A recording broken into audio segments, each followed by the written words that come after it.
Assalamualaikum warahmatullahi wabarakatuh. Halo teman-teman, kembali lagi bersama saya Tiara Nuraini Fitri di mata kuliah Kurikulum dan Pembelajaran. Di sini saya akan menjelaskan tentang fungsi landasan pengembangan kurikulum.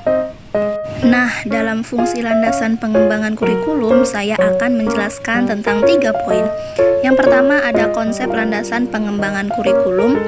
Yang kedua ada fungsi landasan pengembangan kurikulum. Dan yang ketiga ada landasan filosofis, landasan psikologis, dan landasan iptek. Yang pertama ada konsep landasan pengembangan kurikulum.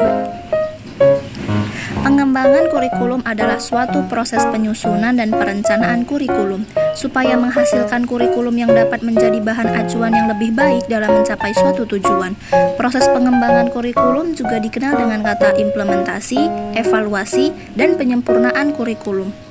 Kurikulum perlu dikembangkan karena 3 alasan. Yang pertama, merespon e-text. Yang kedua, merespon perubahan sosial. Dan yang ketiga, memenuhi kebutuhan peserta didik. Masalah yang ada dalam pengembangan kurikulum.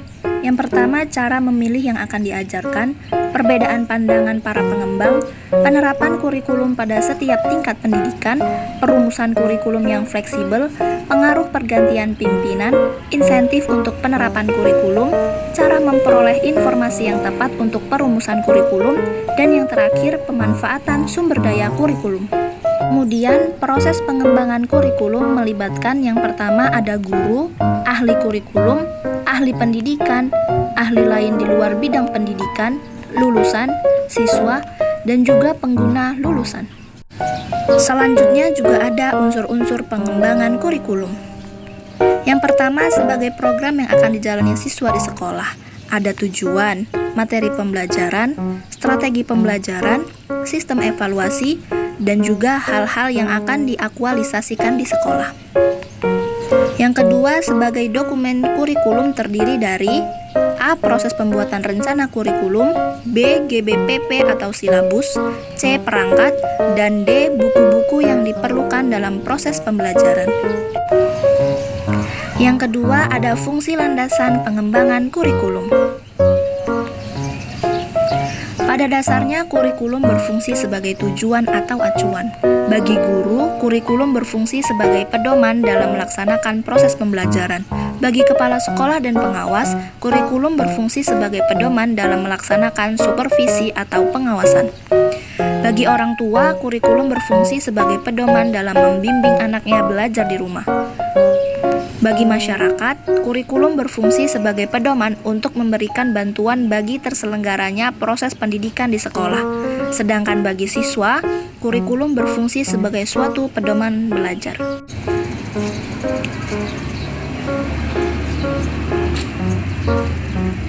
Menurut Alexander Inglis, fungsi kurikulum meliputi yang pertama, fungsi penyesuaian. Maksudnya, kurikulum sebagai alat pendidikan harus mampu mengarahkan siswa agar memiliki sifat well-adjusted, yaitu mampu menyesuaikan dirinya dengan lingkungan, baik lingkungan fisik maupun lingkungan sosial.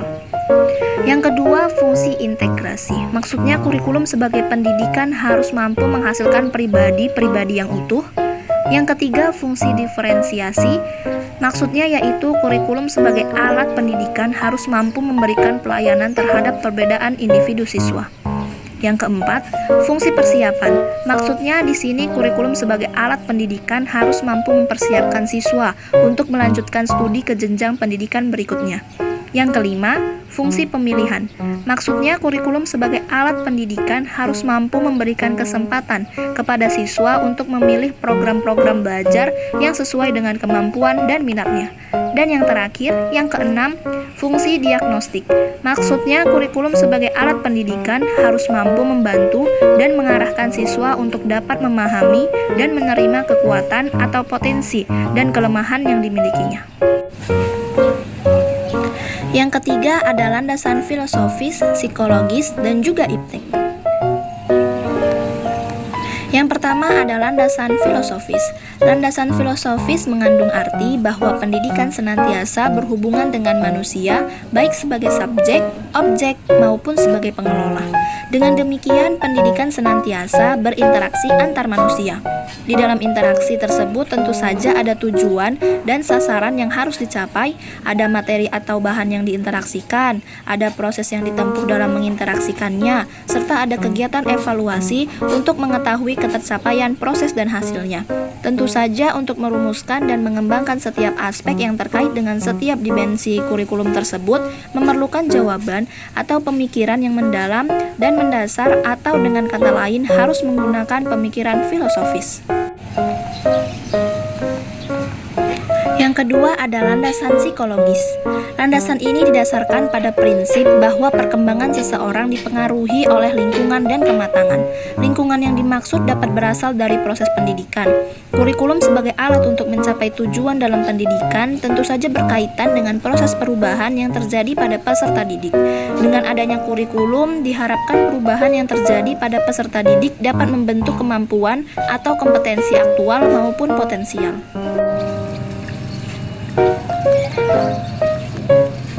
Yang ketiga, landasan iptek. Sumber nilai yang ada dalam masyarakat untuk dikembangkan melalui proses pendidikan ada 3, yaitu logika, estetika, dan etika. Ilmu pengetahuan dan kebudayaan adalah nilai-nilai yang bersumber pada logika atau pikiran. Sebagai akibat dari kemajuan ilmu pengetahuan dan teknologi yang pada hakikatnya adalah hasil kebudayaan manusia, maka kehidupan manusia semakin luas, semakin meningkat sehingga tuntutan hidup pun semakin tinggi. Pendidikan harus mengantisipasi tuntutan hidup ini sehingga dapat mempersiapkan anak didik untuk hidup wajar sesuai dengan kondisi sosial budaya masyarakat. Dalam konteks inilah kurikulum sebagai program pendidikan harus dapat menjawab tantangan dan tuntutan masyarakat. Untuk dapat menjawab tuntutan tersebut, bukan hanya pemenuhan dari segi isi kurikulumnya saja, melainkan juga segi strategi pelaksanaannya. Oleh karena itu, guru, pembina, dan pelaksana kurikulum dituntut lebih peka mengantisipasi perkembangan masyarakat agar apa yang diberikan kepada siswa relevan dan berguna bagi kehidupan di masyarakat. Baik, itu saja yang dapat saya sampaikan, kurang lebihnya mohon maaf. Semoga bermanfaat. Terima kasih. Jangan lupa subscribe, like, comment, and share ya. Wassalamualaikum warahmatullahi wabarakatuh.